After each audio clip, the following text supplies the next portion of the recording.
આપણી સાથે ચર્ચા માટે જેડી વ્યાસ વિદેશ નીતિના જાણકાર પણ આપણી સાથે જોડાયા છે. જેડીબી ખૂબ ખૂબ સ્વાગત છે. જાનવી સુને આવી ચૂક્યા છે, વરિષ્ઠ પત્રકાર, તેઓ પણ જોડાઈ ચૂક્યા છે. આ સ્વાગત છે આપનું. અને માર્કેટ એક્સપર્ટ આપણી સાથે જોડાયા છે નયનભાઈ પરીખ. નયનભાઈ, આપનું પણ સ્વાગત છે. એવું નહીં થાય નયનભાઈ, માર્કેટ ઉપર તમને શું લાગે છે? કારણ કે વૈશ્વિક માર્કેટની ભારત પર અસર આપણે મોટાભાગે જોતા હોય છે અને ભારત કરતા બીજા બધા દેશો પર વધારે ખતરો અત્યારે ટેરિફનો અથવા વધારે ગંભીરતાથી લેતા એવું લાગી રહ્યું છે. એની અસર તમે ભારત પર કેવી જોઈ રહ્યા છો? ભારત પર હું માનું છું કે આના થોડા એડવાન્ટેજીસ થશે, પ્લસ પોઈન્ટ, અને થોડા નેગેટિવ થશે. કોઈ પણ આપણે ભારતે એ પણ બતાવવાનું છે કે કોઈ આપત્તિને આપણે અવસરમાં કેવી રીતે પલટી શકીએ. એટલે એક તો એ કે બ્રિક્સના દેશોમાં ઓવરઓલ તો ટ્રમ્પને વાંધો છે જ, કારણ કે એક પાવરફુલ બ્લોક ઇમર્જ થઈ રહ્યો છે અને એ પાવરફુલ બ્લોક આપણે જોઈએ કે બધી રીતે જોઈએ તો 50% વસ્તી, 33% GDP, 40% ઓઇલ એન્ડ ગેસ, એટલે એક પાવરફુલ બ્લોક છે. એ બ્લોક પાછું વળી ડી-ડોલરાઇઝેશનની વાત કરે છે. એટલે ડી-ડોલરાઇઝેશનની થ્રેટ ટ્રમ્પને ઇવન વધારે સતાવે છે. એટલે જેણે કહ્યું છે કે ભાઈ જો અમેરિકાની અગેન્સ્ટ કોઈ પોલિસી કરી કે ડી-ડોલરાઇઝેશન તરફ ગયા તો વળી 10% એનાથી ઉપર પેનલ્ટી લગાડીશ. એટલે વૈશ્વિક જમાદાર તરીકે એક પોતાને પ્રસ્થાપિત કરવાની ડોનાલ્ડ ટ્રમ્પની આ ડેસ્પરેટ કોશિશ છે. હવે એ પોતે થોડા માણસ પોતાના મનમોજી છે, પોતાને લાગે એમ કરે છે, પણ દેશમાં જેમ વ્યાસ સાહેબે કહ્યું એમ એ પોતાનું કરાવી પણ લે છે. એટલે જરૂર હોય એ પોતાના એક્ટ પાસ કરાવી લે છે, એક્સપેન્ડિચર સેન્કશન કરાવી લે છે. એટલે એવું નથી કે સાવ નબળા છે, અને એવું નથી કે જે ધારે તો ત્યાંની જ્યુડિશરી જોડે પણ લડે છે, સુપ્રીમ કોર્ટની સામે પણ થાય છે, અને એ બધું ગડબથલ કરીને પોતાને જે કરવું છે એમાંથી 50, 60, 70% તો કરે જ છે. હવે એજન્ડા એમણે એવો મોટો રાખ્યો છે કે જેથી એનો અડધો થાય તોય ઘણું કામ થઈ જાય. અમેરિકા ફર્સ્ટની ગણતરી રાખીને, અને એ એક વેપારી માણસ છે, એટલે અત્યારે પ્રેસિડેન્ટની ખુરશીમાં છે, પણ વેપારી તો છે જ, અને ટ્રાન્ઝેક્શનલ માણસ છે. એટલે શું, વેપારી પણ બહુ કોઈ લાંબા ટાઈમનું વિચારે, આને તો 4 વર્ષનું પીરિયડ છે અને તરત જ ડિલિવર કરવા માંડવું છે. એટલે અર્જન્સી એમના લોહીમાં છે કે તરત ને તરત કરવું. જેમ કહેતા હતા કે હું 3 દિવસમાં યુદ્ધ બંધ કરાવી દઈશ, બાકીનું કરાવી દઈશ. એટલે એમને પોતાની મેળે પોતાની ઉપર એક બહુ જ ડિમાન્ડિંગ ટાઈમ ફ્રેમ પોતાની મેળે ક્રિએટ કરે છે. એટલે એમણે જેમ, અને પછી એમાં ચેન્જ પણ કરે છે ટ્રાન્ઝેક્શનલ માણસ તરીકે. એટલે પહેલા એકદમ કોઈને ધમકી આપે 50% કરીશ, પછી નેગોશિએટ કરે ત્યારે 10% કરે, 20% કરે.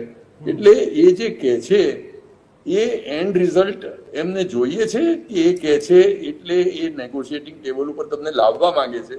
એ બાબતમાં એ કુનેહપૂર્વક એક એવી જાળ રચે છે કે એમાં ખરેખર ટ્રમ્પને શું કરવું છે એ કોઈને ખબર પડે નહીં. અને જે કહે એ વર્ડ્સ ઉપર તમે જઈ ના શકો, કારણ કે એ કહે છે મારું કંઈ કહેવાય નહીં, મારું નક્કી નહીં. એટલે એ પોતે એક જે અનપ્રેડિક્ટેબલ માણસ તરીકેની ઇમેજનો ફાયદો લઈ રહ્યા છે. એમાં લોકો હવે થોડું તો પછી એમની ધાપને સમજી પણ ગયા છે કે એ કહે કે પહેલા તો 9 જુલાઈની વાત હતી, પછી હવે 1 ઓગસ્ટ કહે છે. 1 ઓગસ્ટ કહે એટલે કે 1 ઓગસ્ટે કરી લેવું જરૂરી નથી.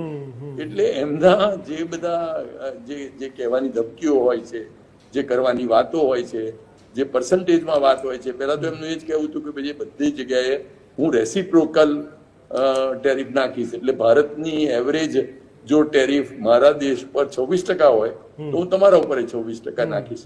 તમે જો ડેરી ને એગ્રીકલ્ચરમાં મને ઘૂસવા જ નહીં દો તો અમુક એરિયામાં હું તમને ઘૂસવા જ નહીં દઉં. એટલે ખાલી ટેરિફ બેરિયર નહીં, નોન ટેરિફ બેરિયર પણ નાખીશ.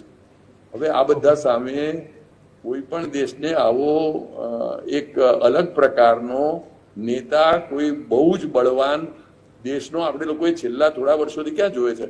તમે કહો હું પોતાની યાદગીરીમાં જઈએ પાછા તો મારા ખ્યાલથી અમેરિકા જો મહાસત્તા હોય તો અમેરિકાના કોઈ પ્રેસિડેન્ટે આટલા હુંકાર, આટલા પોતાની જાતને બધાને ડરાવવાની કોશિશ, અને વર્લ્ડના જમાદાર તરીકે અને વર્લ્ડના મોટા ટ્રેડ પાર્ટનર તરીકે પોતાની જાતને એસ્ટાબ્લિશ કરવાના ધમ પછાડા કોઈ આટલા નથી કર્યા જેટલા આમણે કર્યા છે. પણ નયનભાઈ, વાત એ પણ છે ને, તમે જે કહી રહ્યા છો ધાર્યું કરવું અલગ વાત છે અને એનું એક્સેપ્ટન્સ થવું એ આખી અલગ વાત છે.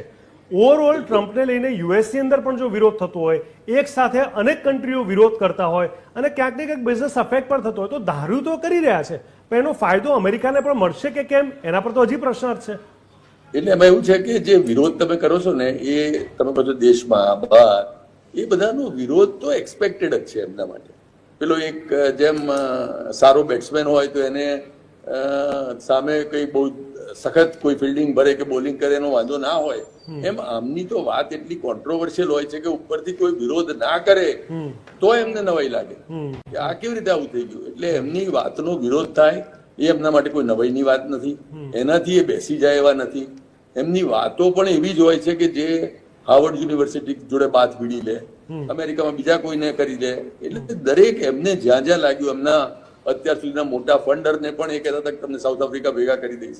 એટલે એ માણસને બદલાતા અને એ માણસને પોતાની ધાક ધમકી આપતા અને એ ધમકી ઉપર જો જરૂર પડે તો જેટલી જરૂર પડે તેટલો ઉપયોગ કરતા, કોઈ જ છોછ નથી. એટલે એમને લાગે કે ના, હું 50% શરૂઆત કરીશ અને વેપારી માણસની જેમ મારા બનવા તો 10-15% મળે તો એટલું બોનસ જ છે. એ પ્રકારની માનસિકતા એ ધરાવે છે, એ હવે આપણે બધા ઓળખી ગયા છે. અને એના કારણે તમે કહો છો કેટલો ફાયદો થશે, કેટલો નુકસાન થશે, એ તો આપણે 4 વર્ષ રહીને જયારે ડોનાલ્ડ ટ્રમ્પ કાં તો જશે અથવા તો કાં તો પોતાની જાતને ઓટોક્રેટ તરીકે અમેરિકામાં ફરી એસ્ટાબ્લિશ કરી દેશે. તેમાંથી એ જ્યારે બી થશે ત્યારે આપણે એની એક લેખા જોખા કરવા આપણે ફરી તમારી ચેનલ ઉપર વાત કરીને જોઈશું કે ખરેખર આમાં એમણે કેટલું ગુમાવ્યું અથવા કેટલું મેળવ્યું. પણ અત્યારે તો આ વર્ક ઇન પ્રોગ્રેસ છે, એટલે અત્યારે તો આ મેચ ચાલુ છે. એટલે રોજે રોજ આપણે જોઈએ છે કે આજે સિંગલ લીધો, આજે વિકેટ ગઈ, આજે 4 મારી, પણ ખરેખર આનો હિસાબ કિતાબ તમે કહ્યું મારાથી કેટલો ફાયદો છે, કેટલું નુકસાન છે વર્લ્ડને, અમેરિકાને, એમને પોતાને, એ બધા લેખાજોખા કરવાનો તો હજુ વાર છે. પણ અત્યારે તો આપણે બધા ઇન્ટરેસ્ટથી અને એક કુતૂહલથી અને આપણી પોતાની જે આપણી પોતાની જાતના આપણા હિતને આપણે સાચવવાના છે એ રીતે આપણે આને જોવાનું અને મૂલવવાની કોશિશ કરી રહ્યા છીએ. બિલકુલ બિલકુલ. જે રીતે નયનભાઈ જાનવીએ વાત કરી, ક્યાંક એનો સાર એવો નીકળશે ભવિષ્યમાં એવું લાગી રહ્યું છે, હાથના કર્યા હૈયે વાગશે. મને લાગે છે કે ડોનાલ્ડની જે મેડનેસ છે એમાં એક મેથડ છે.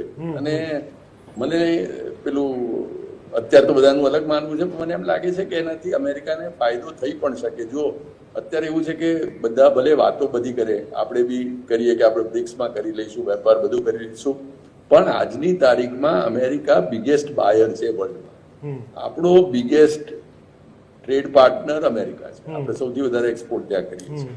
એટલે એક્સપોર્ટમાં ચાઇનાનો સૌથી વધારે પાર્ટનર મોટો એ છે. હવે તમે નાના નાના દેશોમાં કંઈક કામો કરશો, ના નથી, પણ એ બધું કરીને થોડું પેટ ભરાવાનું જરૂર છે. તમે જે અમેરિકાની જે વિશાળ બાઇંગ કેપેસિટી છે, અમેરિકાનો જે આજે મહાસત્તા તરીકે આટલા વર્ષનો એક દબદબો છે, એ લોકોએ જે પોતાનું ફાઇનાન્શિયલ મસલ ઉભા કર્યા છે, એ લોકોએ પોતાનો જે મિલિટરી મસલ ઉભો કર્યો છે, ઈરાન જેવા દેશ ઉપર જે એમણે હુમલો કર્યો એમાં ના યુનોને પૂછ્યું, ના કશું કર્યું, પોતાની મેળે એક હુમલો કરી દીધો. એટલે એ અમુક પોતાની ધમકીઓ જે આપણે અત્યારે એને બ્લફ માનીએ એની ઉપર એક્ટ કરી શકે છે, એ પણ એમણે બતાવ્યું. કેટલા વર્ષો પછી અમેરિકાએ ડાયરેક્ટ કોઈ દેશમાં અંદર જઈને આવો હુમલો કર્યો, જે આપણને કોઈ આશા અપેક્ષા કશું જ નહોતું કે આવું તો નહીં જ કરે. એવી રીતે હું માનું છું કે અત્યારે જે કરી રહ્યા છે એનું જો પોઝિટિવ રિઝલ્ટ અમેરિકા માટે આવે તો એવું થશે, જો અત્યાર સુધી આપણો જે અમેરિકા માં બધી ચીજો આપણે ત્યાં આવે છે અને આપણી ચીજોને ત્યાં ટેરિફ લાગે છે, એમાં મોટો ફરક. એટલે આપણો એવરેજ એમનું કેવું છે કે 26% ટેરિફ તમે લગાડો છો તો 26% ટેરિફ હવે અમે પણ લગાડીશું. આ બધું કરવાથી કદાચ ટોટલ એને 26% ફાયદો ના થાય, પણ અત્યાર સુધી અમેરિકાની સરકારે આ બાબતમાં પ્રયત્ન જ નથી કર્યો. એટલે અમેરિકાના રીતે જુઓ તો એમની ભલે મેથડ બરાબર નથી, એમનો વ્યવહાર રફ છે, એ ગમે તે દેશના રાષ્ટ્રપતિઓને પોતાના ઓફિસમાં બોલાવીને આપણે પ્યુન જોડે વાત ના કરીએ એવી રીતે કરે છે.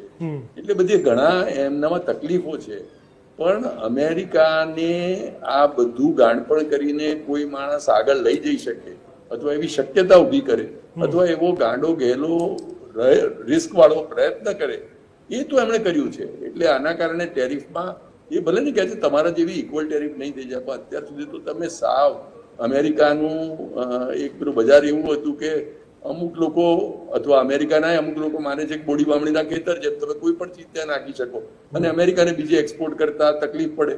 એટલે એ બધી જે ટ્રેડ પ્રત્યે અમેરિકાની અત્યાર સુધી થોડી ઉદાસીનતા હતી અને થોડી ઉદાર વાતો હતી, એ બધી હવે એમણે બદલવાની વાત ચાલુ કરી છે. અને એ કદાચ એ ધારે છે ત્યાં નહીં પહોંચે, પણ થોડું પણ પહોંચે તો અમેરિકાની ઇકોનોમી જે અત્યારે થોડી તકલીફમાં હતી એમાં બદલાવ આવી પણ શકે, એ શક્યતા હું નકારી નથી રાખતો. ઠીક છે.